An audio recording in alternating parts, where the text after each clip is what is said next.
Welcome to the Failed Podcast.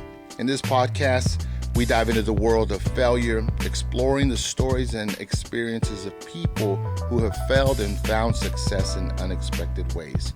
Each episode, we invite guests from various fields and backgrounds to share their personal stories of failures, discuss how they coped with setbacks and what they learned from their experiences, and how they ultimately turned failure into success. Through these conversations, we hope to inspire and motivate listeners to embrace failure and to help them along their journey. So join us as we explore the ups and downs of the human experience and discover the power of embracing failure. I am your host, Sam Esquivel.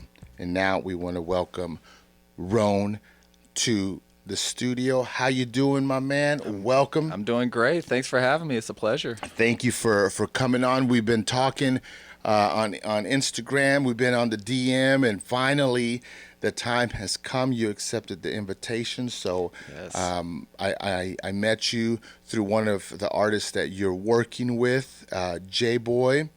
And you were here, and we got to talking, and I said, man, I invited the wrong person. I'm joking, J-Boy.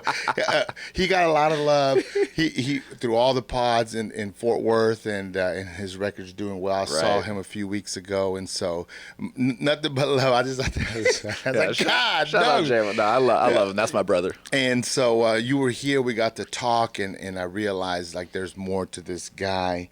He just isn't just here as an audience. He's here because he's doing something. He's a I put on Instagram. I put maker, producer. I try to sum up how I feel that you are, because when I see you on Instagram tinkering and everything, you're working, man. Without a doubt. Tell me a little bit about who you are, what you're doing, and what defines you right now.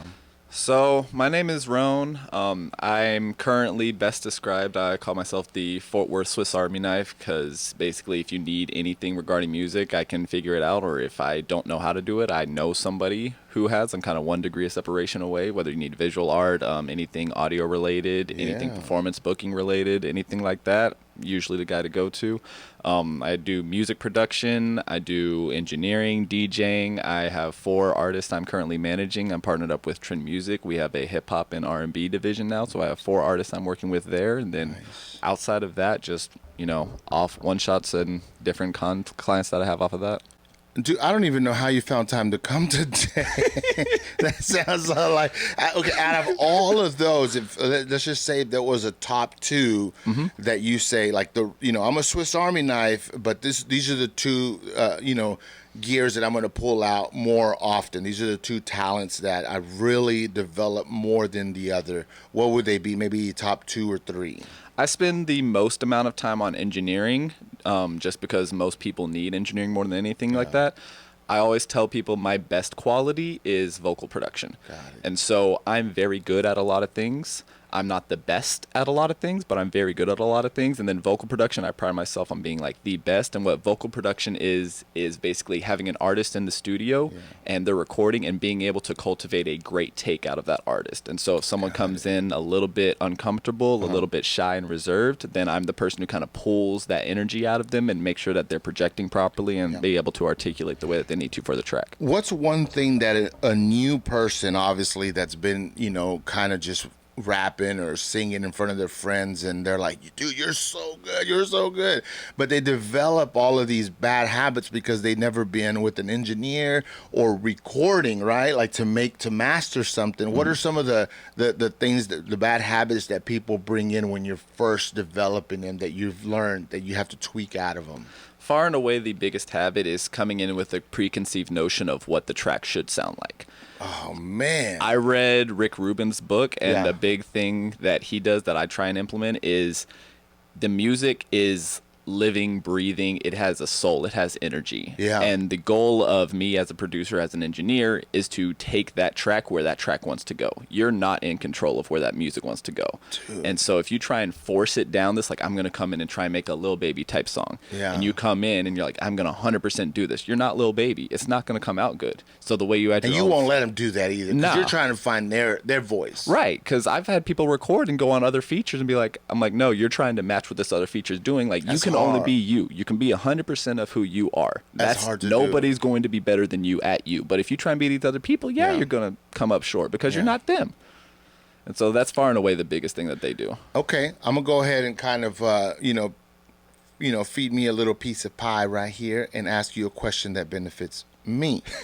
Okay, so the pod, you heard me and J Boy, and if you've heard any of the other failed podcast, I kind of I don't rap or flow or sing anything like that, but I am behind the mic, and I have been developing my voice for a long time as far as who I am, how I sound, and how I conduct conversations, right? And so engineer hat right here real quick.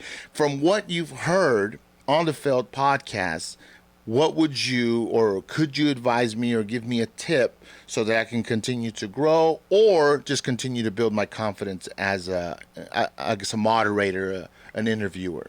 Honestly, I don't have any issue with like the tone of your voice. I think a big thing with podcasts is sounding monotone and not necessarily being able to add inflections into how their voice is. And so with vocals, you have to treat your voice as like it is a muscle, it's a tool. So if I'm talking, this is my talking voice.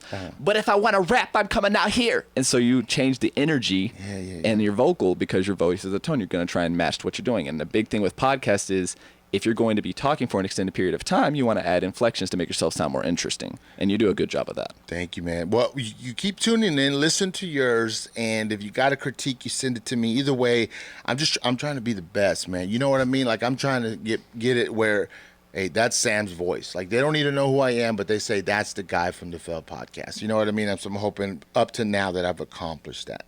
I want to kind of dig into the music and what sound engineering is, because when I first heard you say that to me, I didn't really understand. And if I bring it up, people like there's a fine line between like producer / engineer, and there's different little aspects that are a little bit different for both.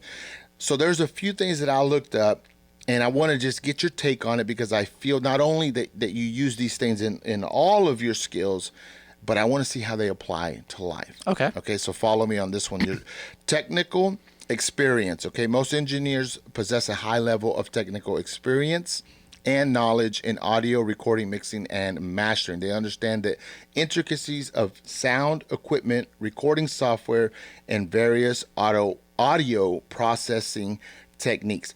That's a lot of stuff that requires detail, focus, and learning.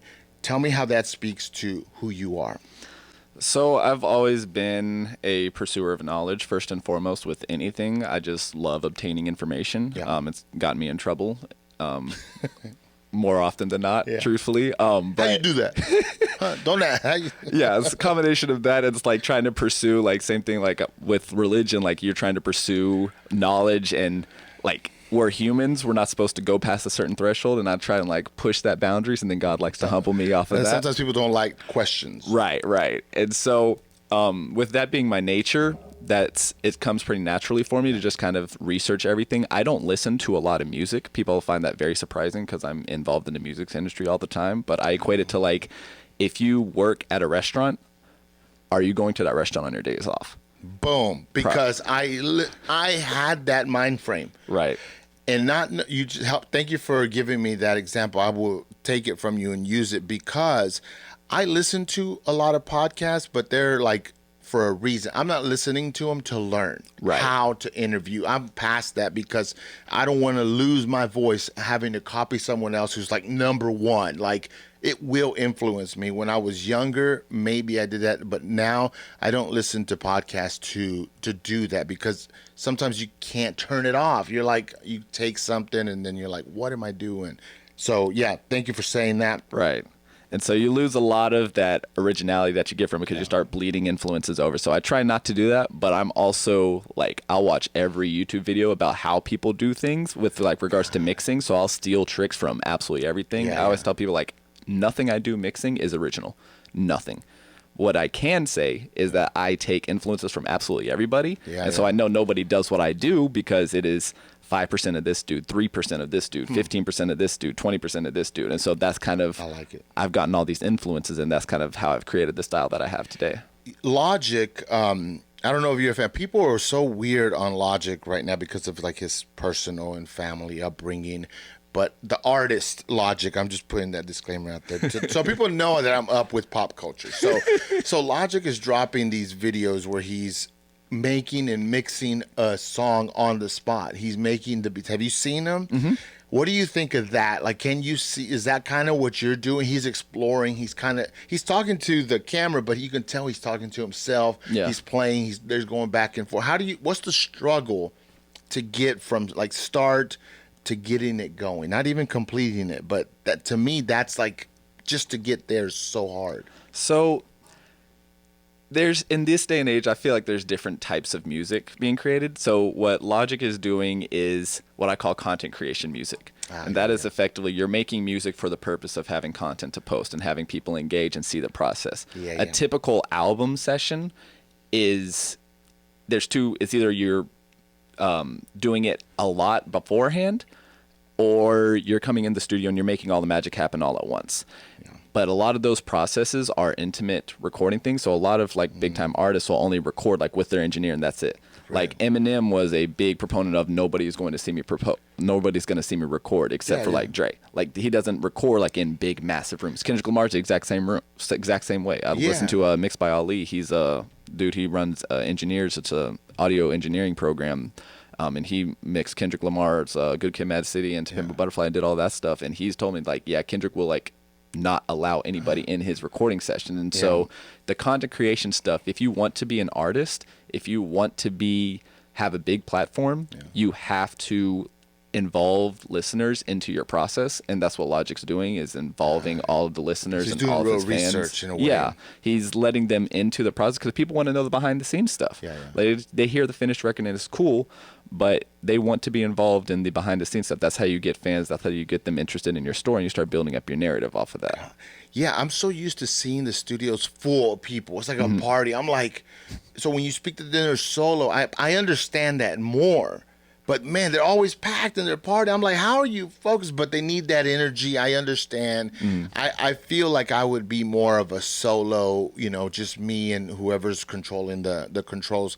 I think that would work for me. When you make music, are you in there with the crew? Are you in there by yourself? I cannot work with other people. There's one engineer, he's actually my boss at Trend Music now. His name's Blake Labella. He taught me a lot of what I know about mixing and engineering, but he's really the only person I can record with other than myself, because once you get to a point where you've engineered so many different people, like to what I said earlier with my point of you can't come into music with a preconceived sound. I come into my music with a preconceived sound now just because like I've done it so many times that I kind of hear the finished product of it now. And Blake, because we're talking like the beginning stages earlier to when you're you're driving that thing. Like I think of like Kanye creating stuff. Like everyone always talks about his hyper control from every aspect, but it's because he's paid his dues. Yeah, and once you get to that point, then you start, okay, I kind of hear where this track is going to finish, and then I can kind of get to that point. But for me, I like being alone. Like I don't write in public, like because I want to get in my feelings. I want to make sure that I'm being very particular with the words that I'm choosing, the cadence that I'm using. I write by myself. I can do it in a group, but I definitely prefer being by myself. Okay, so the traditional old school way of writing is a notepad, and people, they're just writing like that. But that's slowly going away because people can thumb their lyrics a lot faster on their phone. How are you working it right now? Are you writing in a notepad with a pencil, or are you doing it on your phone or recording it? I have never been a pencil and pad person. I've always been on the phone just because it's so much easier to hold the phone when I'm recording. So you'll record it and just edit it right there, text, change this word in there. Yeah, and the way my writing process is, everybody has different writing processes, obviously, because everybody's different artists. But for me, I'll hear like the flow in the pockets first, and then when I'm writing on the notes, I'm really just kind of putting words to flows and cadences, and then that's how I structure everything. So it's not a lot of rewriting for me, because when you're rewriting, you're either not too confident in what the words are, or you're thinking about like adding different rhyme schemes, adding different pockets or whatnot. For me, like the sound of the verse is already. He does all this stuff, but I want you to hear what he sounds like. We'll play a few seconds of one of his songs that we're playing, and so we don't have anything to worry about. What am I?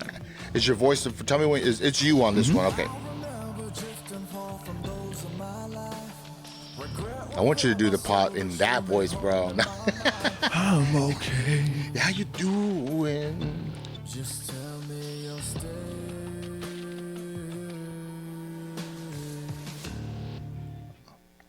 Love it, bro. So you did the beat, music, the mastering, everything of that. All of that. I was on my album that I did not promote called Ariel Black when I retired from the artistry, but I still wanted to make music, so I dropped it just because I wanted to do it. But I really love that record. It took a long time to do it, but a lot of my production I like to be really full and really cinematic as much as humanly possible. We'll put a link to your Spotify on here so people can hear what you've done. I know you got a cool video out there on YouTube. Are you pushing that? Or are you trying to hide? You trying to let it fizzle away? I thought it was good. I was like, it was a big project. I've done a lot of big work. It goes back to like time allocation though. It was that one where you were tripping, like you were. Yeah. Like I love the project. It was a great thing. I gotten so many connections out of that video because like what that video did for me in the scene of Fort Worth, because I've only been in the music scene in Fort Worth for like 2 years now. Yeah. And what that project did for me is help separate me from a lot of other artists who've been doing it for 5 to 10 years. And I came in and I was like, this is who I am. And it's a big budget. It's a high quality video. And they're like, oh, this person's a serious artist. So then they start talking to me and then they interview me and then it goes from there. You want me to, you want people to find it on their own, or can I put it on the description? You can just link you can put it in the description. I'm going to put it in the description what we talk about, and that way you can just have easy clicks right under this video. Versatility is the next one that makes up a sound engineer. Music engineers often work across various genres and music styles. They are adaptive, and they adjust their technique and approach to meet the unique requirements of different artists and musical projects. You call yourself the Swiss Army knife. Versatility. Tell me a little bit about how important that is in your craft and how you use it just in life, bro, just to get along, get new clients, get gigs. It seems like something that you can use not just in your craft. Yeah, so something when I was an artist, my manager was Mitch. He worked for Trend. Something that he taught me is never be afraid to build a plane in the air. And so when it comes to versatility, I always try everything. I don't necessarily am able to do everything, but everything I'll give it a shot and I'll find people who can do it. It's kind of like if I'm recording, like I know rap and hip hop at this point, like I can do it with eyes closed. Like I know exactly what that sound is or what is going to come out of my studio. It might not be what you're looking for, but I know exactly what I want that track to sound like. And if it doesn't sound like you want it to, then, maybe I'm not the right engineer for it. Maybe I'm not the right producer for it at that point. Then it's perfectly fine. But I have a good idea of that. When it How fast do you come to that where you're like, dude, we're not vibing, and someone's showing you love and they're saying, let's work together. How do you get to that conversation? It's not going to work. Maybe you should find someone else before you get in deeper. I feel like that's hard. I could never imagine myself saying, Roane, like this interview's not going good, bro. We're just going to cut it right here. Like it'd be so hard, man. Tell me an instance or an example of that. So it goes with treating music as a business and not necessarily a hobby. If you're at a job and you're working just a regular 9 to 5, it pays the bills, it's all good, but you're not 100% happy doing it. You can either A, keep doing it and be miserable, or B, you can go and look for other opportunities. That doesn't mean it's a bad job. That doesn't mean that everybody who's at that job hates the position, but it might not just be, the fit for you. Yeah. And everybody has their own sound as an artist. Same thing, engineers, it's a little harder to pick up, but every engineer has their own sound. And I'm a type of person who likes to play to strengths rather than weaknesses. Yeah. And so for me, I do a lot of full orchestral stuff. And my history is hip-hop based. Yeah. If you can go to someone like AOE recording studios like Ty Macklin, you can record the same song with me and record the same song with him. It's going to come out sounding entirely different because his history, his background is in R&B and gospel. Yeah. And so everybody has different flavors onto it, whether they're adding a little bit more low end into the mix, adding a little bit more punchier drums, a little bit more mid-range if they have like rock background. So I can record a rock sound. I can engineer a good sounding rock track, but it's going to sound different than someone coming out of like recording at Fort Worth Sound. Yeah. So everybody has their own differences. And for me, it's just about staying true to who I am, because in the same way that I don't want artists to come in and try and be other people, I'm not going to try and be another engineer. Yeah. Like people come to me because of how I sound, and at the end of the day, if that's not for you, Like, there's no hard feelings. I'm not going to be irritated by it. Yeah. It just might not be a good fit for you because people want a particular thing. And I'm not an easy engineer to work with because I demand very, very close to perfection out of my artist. Well, I was watching the Fab Five movie came out just recently, and LeBron being one of the top players. I'll say this to be funny, but there's a debate between him and Jordan, but they always leave Kobe out, and if they include him, he would be third. That's a hot take. I know. I just want to see if people say, "Don't hate." That's a hot Just give me some knowledge and let me know what's up. But I don't think I'm that far off. But anyways, so in there, he already had what it took.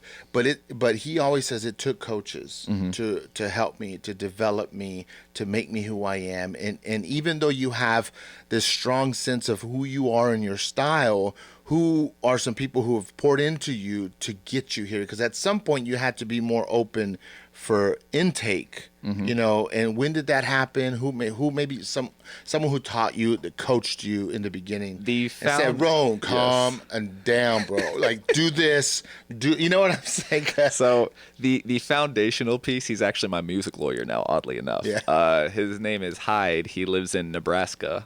He sang the song. He flew down to Texas to shoot the Wilderness music video that I did 2 years ago. Yeah. But he was the first person back in 2016.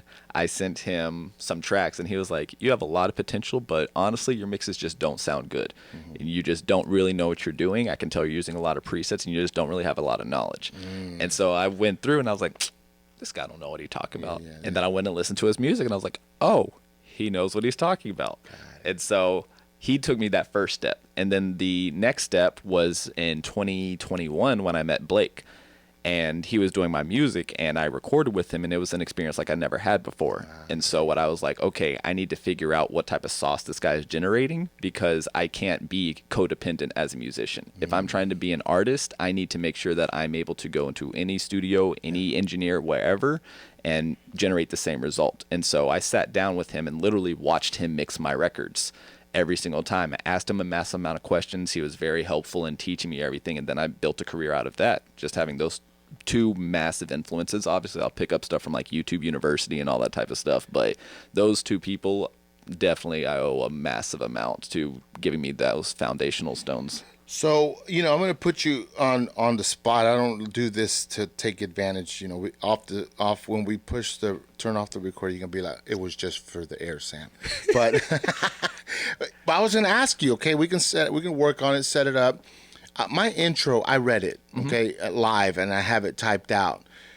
Would what you do, could you help me create an intro where it's like, and then like I'm already pre-recorded, so that whenever I open the pod, I can just push play, and it does that, but maybe with a little bit of your sauce. Yeah, absolutely. You know what I mean? And then the people watching, if we ever do it and release it, I'll let them know, and because I feel like podcasters need that too. They do it on TV, but we got to figure out how to do it like with audio. Right. And so I was just curious, have you ever played around with that? Or Yeah, I mean, I've done like cold reads for podcasts, and that's what they usually do, because if you stop in the middle of something and you do a cold read, it kind of takes away from the vibe of it. So a lot of times what people will do is they'll pre-record those cold reads, or same thing with the intros, same thing with the outros. They'll pre-record them throw them in there, and then just kind of match the levels on there to make it sound cohesive. But a lot of those things are pre-recorded and throw in. So I can definitely do that for sure. So we'll see. We'll talk.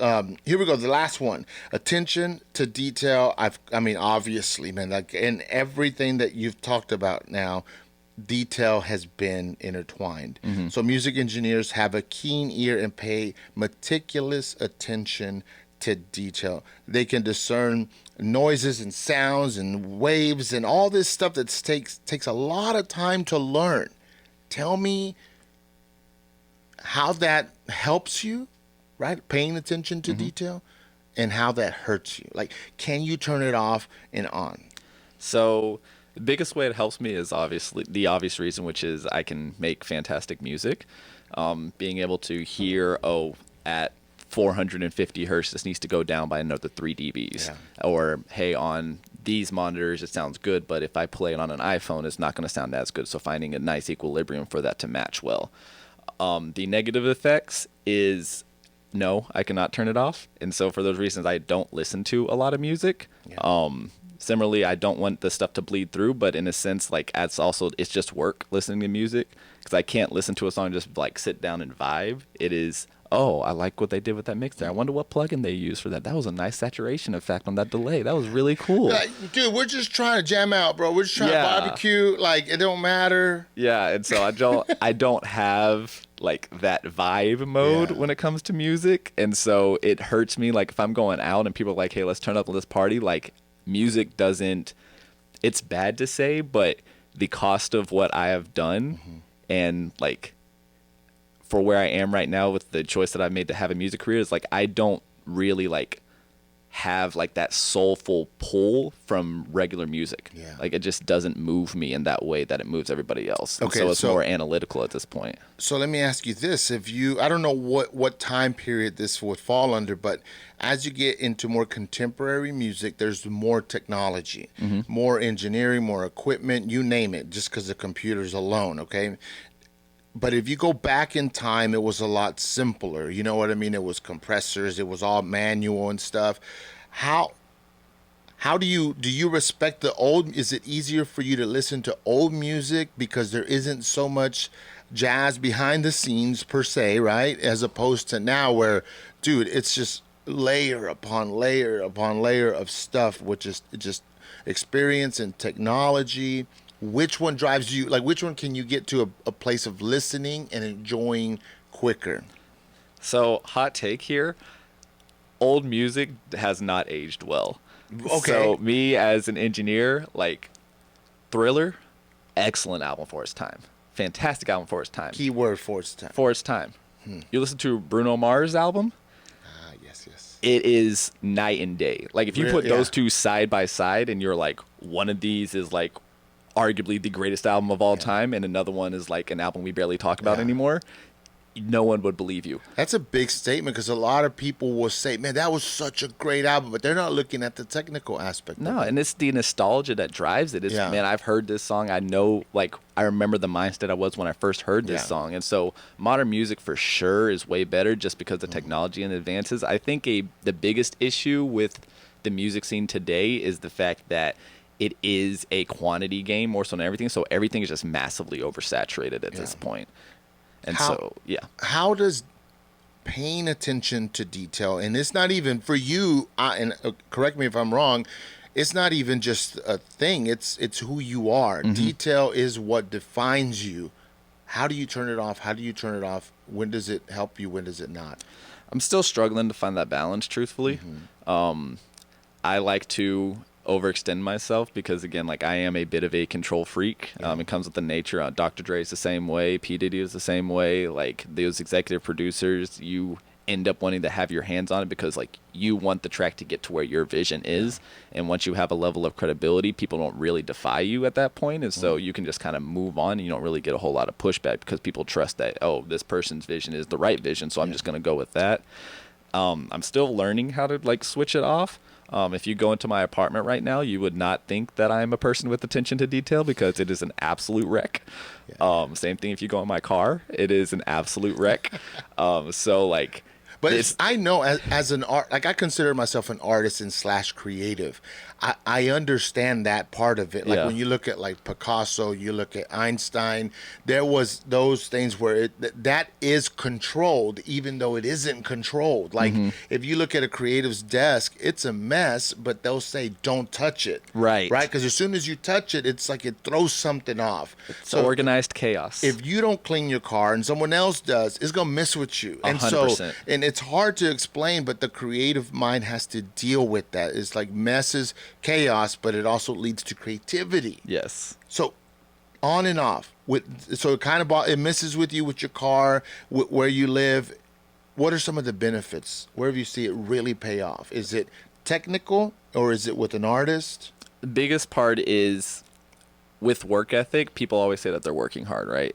Say, hey, man, I'm grinding. I'm in the lab. I'm in the studio all the time. What attention to detail gives me is a level of clarity that a lot of people don't necessarily have, in that I can work hard and smart. And so I'm able to plot my course and say, okay, this is the goal that I have. These are the 5 to 10 steps I need to do in order to achieve this goal. And then I can start hitting those instead of just having an abstract objective and trying to go and hit something that's ambiguous out in the future or something like that. And so for me, having that attention to detail helps me just really hone in and focus on what I need to achieve, and then I don't really deviate from that. So up to where you're at now, what are some of the failures and challenges that you kind of caused yourself that gave you some of the most valuable lessons that you use and you share with others? So my default answer is me as an artist. I have a big ego. I'm a very confident individual. No one will tell you I am insecure and shy, or, some might not even say I'm humble at this point.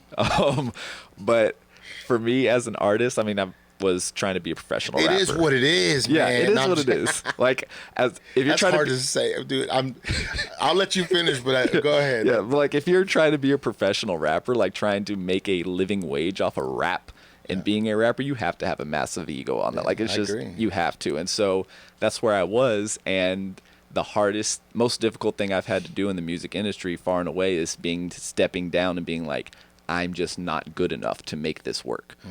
And it's not about me lacking creativity. It's not about me lacking skill.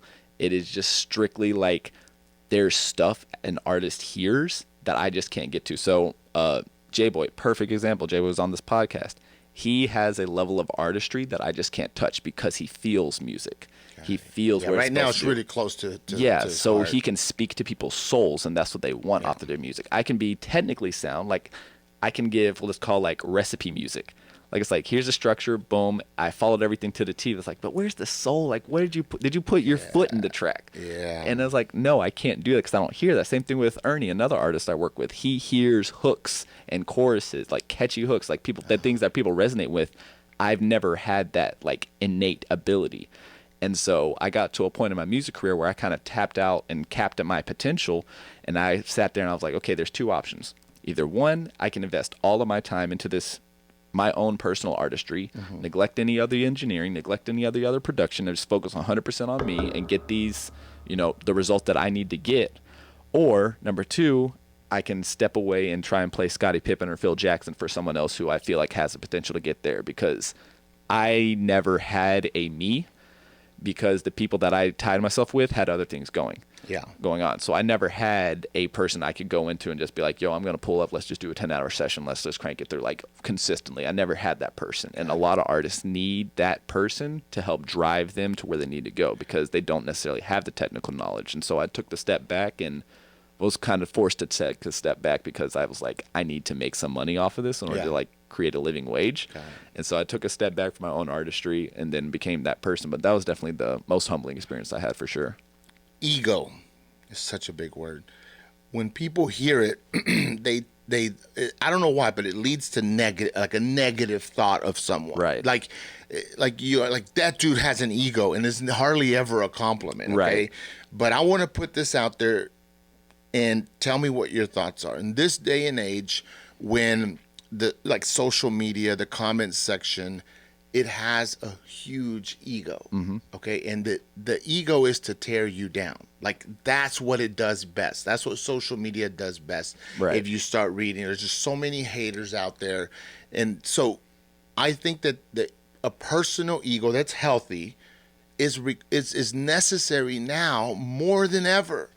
Back in the day, when I was young, maybe not so necessary, because the world wasn't coming at you. It was individuals. And so when it's individuals, I feel like a strong ego can hurt individuals. But I feel like we need ego to counter all the social media, all of that stuff coming at us, to balance it out. If not, dude, you're not going to make it. Like, the world is going to shut you down as quick as you start. How do you feel you use your ego to get past everything that's on the other side of the screen? So I feel like artistry is an expression of your self-identity. I think that's the best way I can possibly explain it. if you don't have an ego and you're not you don't believe who you are, who God created you to be, you don't have that confidence in your own identity, you're not going to make good music. You're not going to be successful because you don't firmly believe in yourself to do it. And so like if you're getting, if God tells you, hey, go and do this, you're not going to be like, oh, that's God that's telling me to do this. I need to go do this. It's not going to work out for you. Similarly, if you're trying to record a record and you're in there and you're sounding shy and timid, it's not going to come out good because you're bragging about how much money you got and you're like, hey man, I got so much money, I think. It's just not going to come out good because you're not expressing yourself. Like people can't feel the confidence you have. Like you have to have confidence in yourself and your identity, and most importantly, like the work that you put in. I've been making music. I made my first song when I was 16, 12 years ago. And so I've been around Logic Pro for 12 years now in the interface doing things. I've taken it to various levels of seriousness throughout my career, but I've been in the same thing for 12 years. And like, if you're doing something for 12 years, you should be confident in the skill set and the work that you put in. If you're not confident, then either A, you haven't put the right work in, or B, there's just some aspect of it that doesn't resonate with your soul properly. Now, why would you not just say like, I'm very confident, what y'all know about that, as opposed to I have an ego? I think they're saying almost the same thing, but what's the message? What's the difference? What's the one that separates those two when you use I'm confident or I have an ego? So I think to your point, ego has a negative connotation to it when used, so I try to step away from that. Because if I'm trying to explain a point to somebody and explain like you have to be confident, you have to believe in yourself, it comes a lot easier than me telling someone who's super humble, being like, yo, you've got to have a big ego in order to get this, because then they think that they have to be cocky. And the line between confidence and cocky is separated by receipts. That's the give a definition of receipts for people that don't know. The receipts is if someone comes to you and says, you're not that nice, you show them exactly why you're nice. You have to show them. You have to provide proof. You have to show your work. It's just like back in math class. You can get the right answer, but if you don't show your work, you only get partial credit. Boom. You have to show your work, and then they'll listen and they'll be like, okay, I like this. Yeah. So my episodes are my receipts. Yes, right? Exactly that. So when I think of ego and then I think of confidence, okay, to me, ego is like a fire, like a pit, okay, and you can put logs in it and make it as big as you want. And then I think of like a jet engine. And that's confidence. That's whenever you've harnessed it. And I know that your ego is so big, but you're able to turn that sucker on and make it a jet engine. You know what I'm saying? Like it's super focused. And I think that's the people who have an ego but have no expression or a path, it's dangerous. Right. So your music, developing people, believe it. Because at the end of the day, you're believing in people. You're helping people follow and achieve their goals. So to me, that's like, he's not all ego. Right. He knows how to harness that thing. And so that's what I appreciate about what you're doing. And I just kind of wanted to talk about that a little bit because people they're scared to say it. Right. And I think if you're saying it, then you're close. Yeah. Figure out how to focus it, man. Figure out, you know what I mean, what it's going to produce. Yeah. And you have to, if you have lofty ambitions, you have to be able to tell people those are your ambitions, your drive. Because if you're too scared to tell people, I have a motto over at my studio. I said, we chase two things. It's plaques and racks.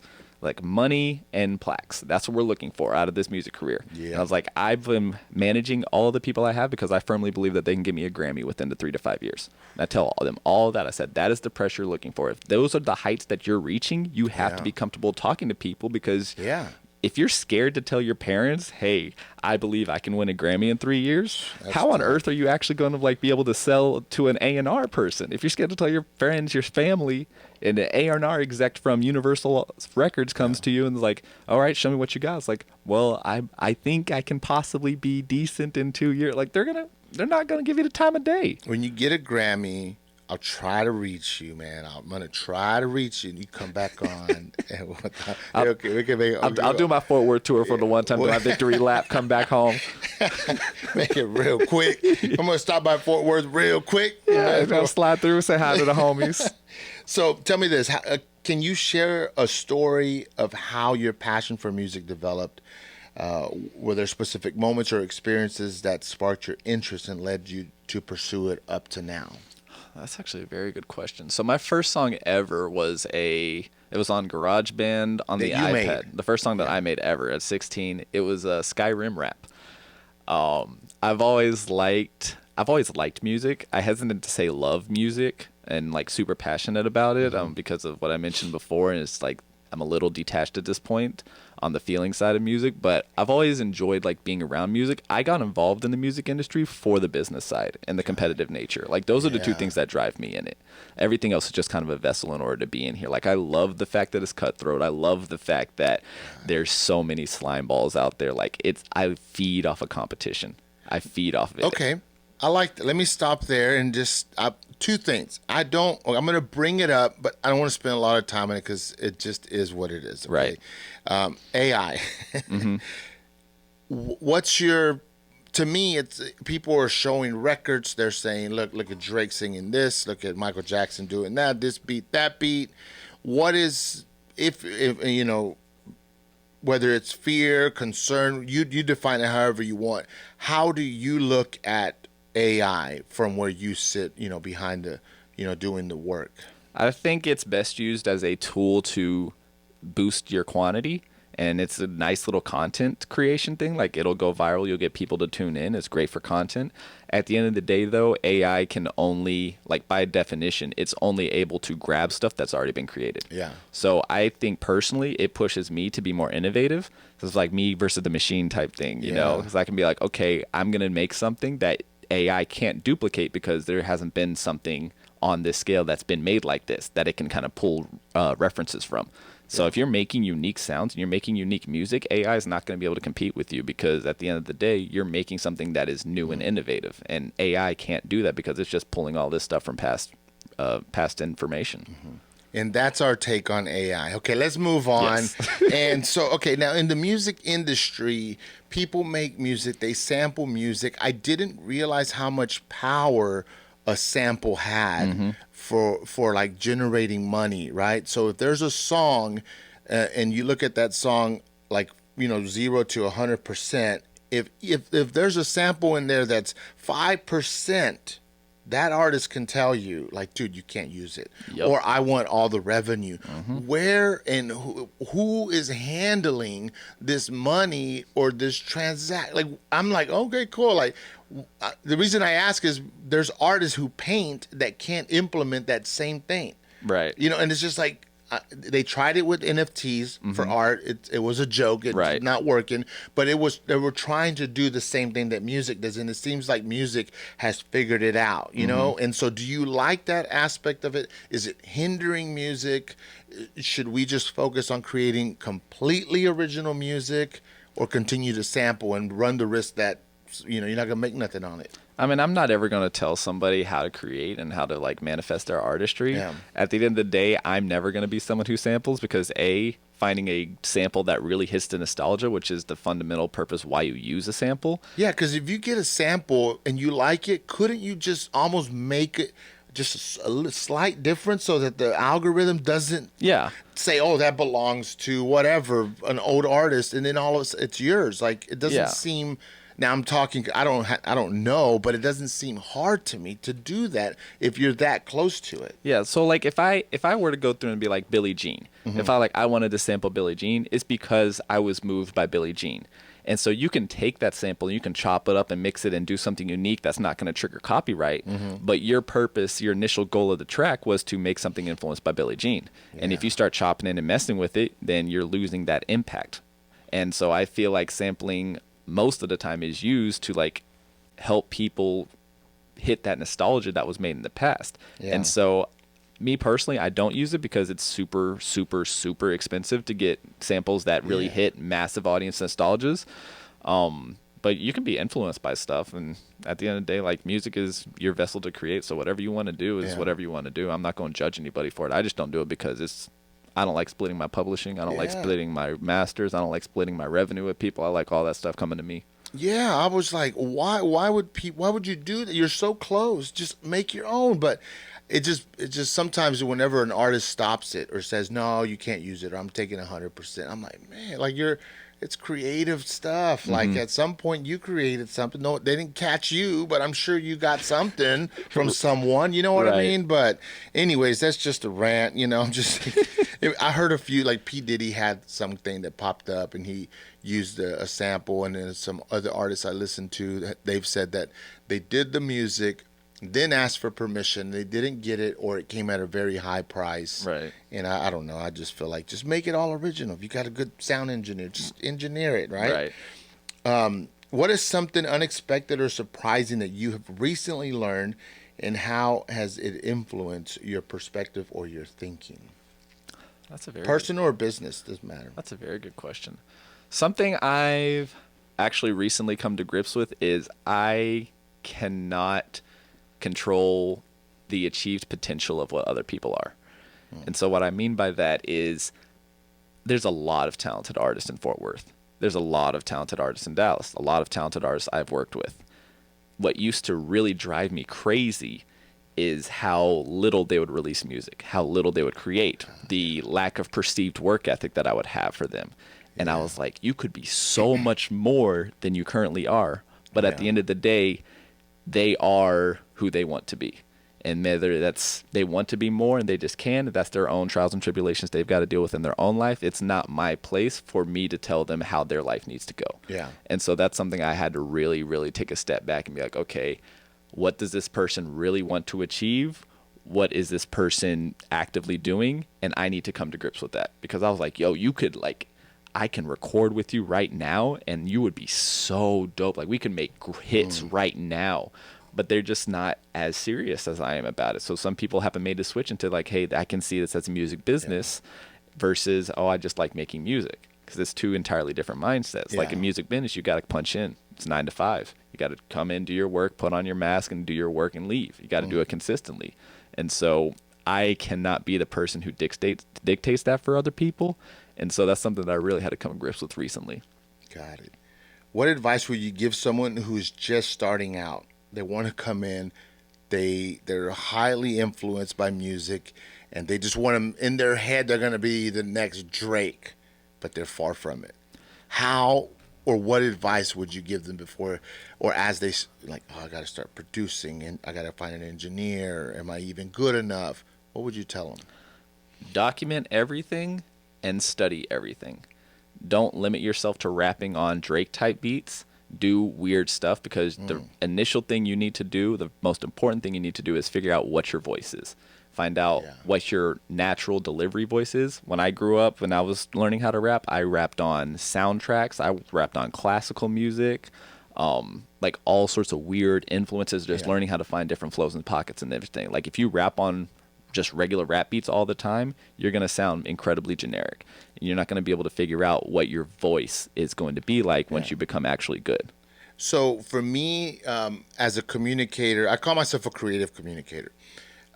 Spoken word and that style helps me communicate, because I'm like, okay, can I deliver the spoken word whenever I'm talking? Like I just did that, right? Yes. And if I can hear me doing that, then I know it's gonna flow. You know what I mean? Right. So when I'm reading a question, I'm veering off of that gear, and I know it's a little different, but I strive to do more spoken word. And I listen to a lot of people do spoken word, and that's what influences me as a developing an artist. The spoken word hurt, or does it hinder, or does it help someone? It depends what type of artist you're trying to be. Yeah. Because usually political, very serious type stuff. Yeah, like if you want to be a conscious rapper, it'll obviously help. If you're trying to just make turn up stuff, then it's not really as much, because you're more focused on like hitting the beats and being on pocket rather than delivering a message. Have you ever done? I feel like you would be good at spoken word. I did grow up on a little bit of poetry. Yeah, I love it, man. All right, here we go, man. Here's some life questions. All right, Let's go for it. What is the most important lesson that you've learned in life? It's the most important lesson I'm still learning, which is achieve balance. I've not been able to hit it, but it's something I strive to, and I know it's the most important thing. And it's that.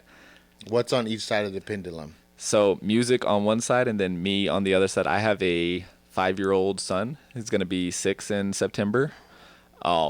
And it's just finding the balance between like my grind versus what's actually important, which is being there for my kid, being there for my family, and making sure that that is the most important thing. Like, that's the reason why I'm working so hard for it. Because if you lose all the stuff over on the other side, the family, because you're trying to make the music stuff work, you'll get to the top and you won't have anybody to share it with. Yeah, they're going to be eating steak, but they're going to be like, who's my dad? Where's my dad? Right. And it's not satisfying at all. So it's achieving balance with the work ethic that you need to have in order to make it in an incredibly competitive industry with the actual, hey, you need to be a human at some point. And you look at all these top dog producers and engineers in the music industry, like in their early years when they were grinding and pushing, man, they had it tough at home. Yeah. Like they chose music. Like, right.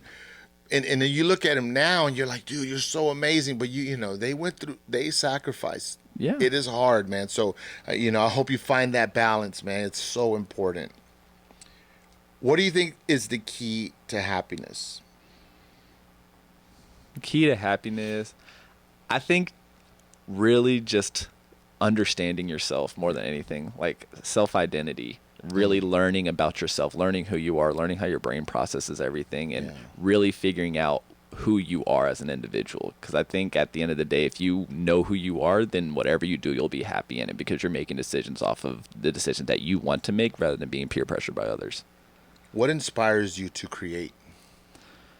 My ambitions, my goals, what I want to achieve in the music industry, the plaques that I'm chasing, the ambitions that I'm craving, and being able to talk a lot of trash to a lot of my friends. You see, I told you. Look at me now. Like, I just really, really, really want, like, that moment 3 years from now where I can come back and be like, oh, but I told you.